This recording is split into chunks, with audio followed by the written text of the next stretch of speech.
លោកឧបនាយករដ្ឋមន្ត្រីសសុខារដ្ឋមន្ត្រីក្រសួងមហាផ្ទៃបានប្រកាសពីជំហរច្បាស់លាស់ថារថយន្តដែលត្រូវបានជួលទៅឲ្យជនបរទេសដែលជាប់ពាក់ព័ន្ធនឹងបទល្មើសឆបោកតាមប្រព័ន្ធអនឡាញហើយត្រូវបានចាប់ខ្លួននោះនឹងត្រូវប្រគល់ជូនម្ចាស់ដើមវិញ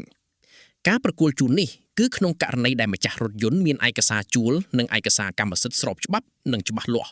នេះបើតាមការបញ្ជាក់របស់លោករ៉ែនរតនៈអ្នកនាំពាក្យរបស់ក្រសួងមហាផ្ទៃ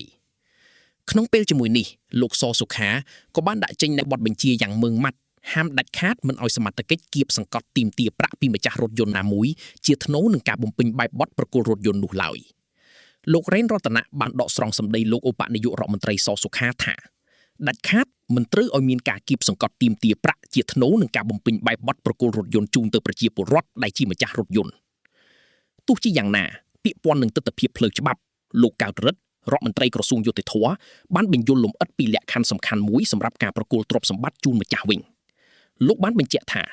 ករណីប្រគល់រថយន្តផ្ទះជួលឬអគារណាមួយគឺលុះត្រាតែម្ចាស់ទ្រព្យនោះមិនមានជាប់ពាក់ព័ន្ធនឹងការផ្សំគំនិតឬផ្ដើមគំនិតជាមួយក្រុមអ ுக ្រិតជនឆបោកតាមប្រព័ន្ធអនឡាញនោះឡើយ